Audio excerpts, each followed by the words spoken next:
International টি-20-তে এক ম্যাচে ৫ খান catch ধরার বিশ্ব রেকর্ড করেছেন তানজিদ তামিম এবং সেই ম্যাচেই 50 করেছেন, নট আউট 55-36 বলে।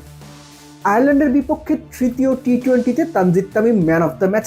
তাকে ম্যান অফ দ্য ম্যাচ না দিয়ে যদি 11 রানে 3 উইকেট নেওয়া মুস্তাফিজুর রহমানকে কিংবা 21 রানে 3 উইকেট নেওয়া রিশাদকে ম্যান অফ দ্য ম্যাচ দেওয়া হতো, খুব খারাপ হতো কি তাহলে? না, আমি তানজিদ তামিমের ম্যান অফ দ্য ম্যাচের বিপক্ষে না, তিনি man of the match deserve করেন। কিন্তু বাকি দুইজনের বোলিং সাথে অন্যান্যরা নিশ্চিত করেছেন তৃতীয় টি-20-তে আয়ারল্যান্ড যেন কোনো পাত্তা না পায়, ছোট দলের মতো ম্যাচ হারে এবং বিশ্বকাপের আগে শেষ সিরিজটা বাংলাদেশ জিতে এবং সিরিজ নিশ্চিত করার সাথে সাথে আরো বেশ কিছু বিষয় যেন বাংলাদেশ ঝালিয়ে নিতে পারে। সেই বিষয়গুলো কি কি? বিএসটিআই অনুমোদিত দেশের প্রথম electrolyte drinks active plus, be hydrated, stay active. প্রথমেই বলি, সেই বিষয়গুলোর অন্যতম হচ্ছে ক্যাপ্টেন লিটন দাস আয়ারল্যান্ডের বিপক্ষে টি-20 সিরিজ শুরু হওয়ার আগে বলেছিলেন তিনি এবং তার দল চ্যালেঞ্জের মধ্যে পড়তে চান এবং চ্যালেঞ্জ থেকে কিভাবে বের হয়ে আসতে হয় সেটা যেন তারা এক্সপেরিমেন্ট করতে পারেন। প্রথম ম্যাচে তারা পারেননি, পরের 2 ম্যাচে বিভিন্ন সময় তারা চ্যালেঞ্জে পড়েছেন, বাংলাদেশ দল চ্যালেঞ্জে পড়েছে এবং চ্যালেঞ্জ থেকে তারা ঠিকই উতরে গিয়েছেন। সবচেয়ে বেশি ক্রেডিট পাবে বাংলাদেশের বোলিং ইউনিট, কেননা ব্যাটসম্যানরা কিন্তু খুব ভালো যে করেছেন এটা আপনি বলতে পারবেন না। একই সঙ্গে এক্সপেরিমেন্টের কিছু জায়গা ছিল, যেমন 2টো উদাহরণ দিই লাস্ট ম্যাচ থেকে। পারভেজ ইমন 3 নম্বরে ব্যাট করেছেন। লিটনের বক্তব্য হচ্ছে যে একটা পার্টিকুলার ইন্ডিভিজুয়াল, স্পেশালি যারা 1, 2, 3, 4 এই জায়গাগুলোতে ব্যাট করেন, সবসময় এক জায়গাতে ব্যাট করলে ওই হ্যাবিচুয়েট হয়ে যায়। অন্য জায়গায় যদি প্রয়োজনে তাকে নামানো হয় অনেক সময় তিনি কমফোর্টেবল ফিল করেন না। সাইফের উদাহরণ এসেছে। আরেকটা ব্যাপার আমি অনেকবার বলেছি যে বাংলাদেশের টপ অর্ডারে একদম পারভেজ ইমন, তানজিদ তামিম যদি ওপেন করে ফেলেন 8 পর্যন্ত আর কোনো লেফটই নাই। সো পারভেজ ইমনকে যে 4 নম্বরে একটা ম্যাচ খেলানো হলো, তিনি মোটামুটি ভালোই অ্যাডপ্ট করলেন, এটা একটা অপশন, খেলাতেই হবে তাকে 4-এ তাই না। কিন্তু যদি দরকার হয় লেফট হ্যান্ড রাইট হ্যান্ড কম্বিনেশনের জন্য সাইফকে ওপেন করে তাকে যেন ফ্লেক্সিবল একটা রোলে 3 বা 4-এ খেলানো যায়, সেটা এক্সপেরিমেন্ট করা ভালো হয়েছে কাজটা। মুস্তাফিজ নরমালি লাস্ট ওভার করেন বা পেনাল্টিমেট ওভার করেন, লাস্ট ওভার কিন্তু এই ম্যাচে মুস্তাফিজ করেন নাই।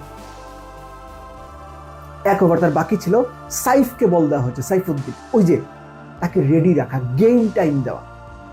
সো এভাবে বিভিন্ন সময়েই বাংলাদেশের এই ক্যাপ্টেন লিটন দাস তার প্লেয়ারদেরকে বাজিয়ে দেখার চেষ্টা করেছেন, বিভিন্ন চ্যালেঞ্জ দিয়েছেন। কখনো শেখ মাহিদি আফসোস করে ইন্টারভিউতে বা প্রেস কনফারেন্সে এসে বলেছেন যে কেন তিনি ভালো পারফর্ম করার পরও দলে থাকেন না বা বেস্ট লেভেলে থাকেন না, তিনি জানেন না, ক্যাপ্টেন ভালো উত্তর দিতে পারবেন। সো বিষয়টা হচ্ছে কি যে পারফর্ম করেও এই দল থেকে আপনি বেস্ট লেভেল থেকে বাদ দিতে পারেন বা বাদ পড়তে পারেন, লিটন সেটা এনশিওর করতে চান এবং একই সঙ্গে প্লেয়ারদের মধ্যে যে তীব্র প্রতিদ্বন্দ্বিতা সেটা তিনি বাড়িয়ে দিতে চান। এটা টিমের জন্য একদিক থেকে ভালো, কিন্তু একই সঙ্গে টিমটা তো বাংলাদেশ, বেশি রিসাফল করলে এবং পারফর্মার ক্রিকেটারকে যদি পারফরমেন্স করার পরও 1 ম্যাচ ড্রপ দেওয়া হয়, স্বাভাবিকভাবেই বাংলাদেশের বেশিরভাগ ক্রিকেটার সেটা নিতে পারে না।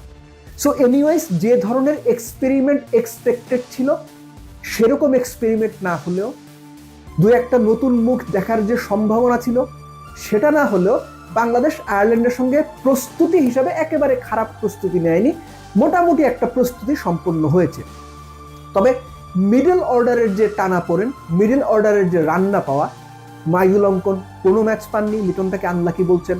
জাকের আলী সেই পুরনো বৃত্তেই ঘুরপাক খাচ্ছেন, same goes to Nurul Hasan Sohan, এবং 1 ম্যাচে 2 ম্যাচ বাদ যাওয়ার পর আরেক ম্যাচে ফেরা শামীম পাটোয়ারি। এই যে মিডল অর্ডারের 4 জন ক্রিকেটার, 3 জন ডানহাতি, তার মধ্যে 3 জন উইকেট কিপার, 4 জনের মধ্যে 3 জন উইকেট কিপার ব্যাটসম্যান, এর সঙ্গে শামীম পাটোয়ারি। তাদের আসলে ফর্ম পারফরমেন্সটা এই আয়ারল্যান্ড সিরিজে খুব বেশি ঝালানো হলো না, অর্থাৎ মিডল অর্ডার কেমন করতে পারে, তাদের অফ ফর্ম থেকে বের হতে পারে, এটা কিন্তু আমরা দেখলাম না, ক্যাপ্টেনও দেখলো না, টিম ম্যানেজমেন্টও দেখলো না। আশা করব এই মিডল অর্ডারে যারা আছেন তারা বিপিএলে রানে ফিরবেন, কেননা এই যে দলটা খেললো এর সঙ্গে হয়তো সর্বোচ্চ 2 জন বাইরে থেকে অ্যাড হবে, সর্বোচ্চ 2 জন বাদ পড়বে।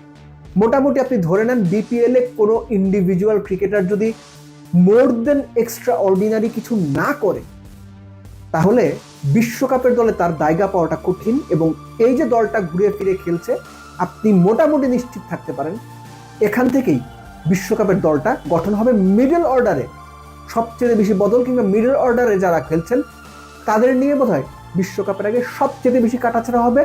বিপিএল এ তারা আসলে সব কেমন পারফরমেন্স করছে ন্যাশনাল টিমের সম্ভাব্য বিশ্বকাপে বেস্ট 15 ক্রিকেটাররা, সেটা তো নজর থাকবেই।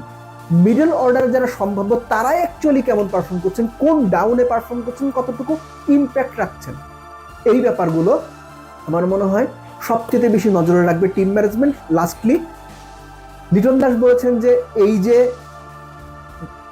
আয়ারল্যান্ডের বিপক্ষে 3 ম্যাচে টি-20 সিরিজটা হলো, এখানকার ফিল্ডিংয়ে ক্যাপ্টেন নিজে খুব মুগ্ধ এবং খুবই ইমপ্রেসড। লিটন এটাও বলেছেন যে আমরা নর্মালি এত ভালো ফিল্ডিং করি না, কিন্তু এই সিরিজটাতে আমরা খুব দুর্দান্ত ফিল্ডিং করেছি।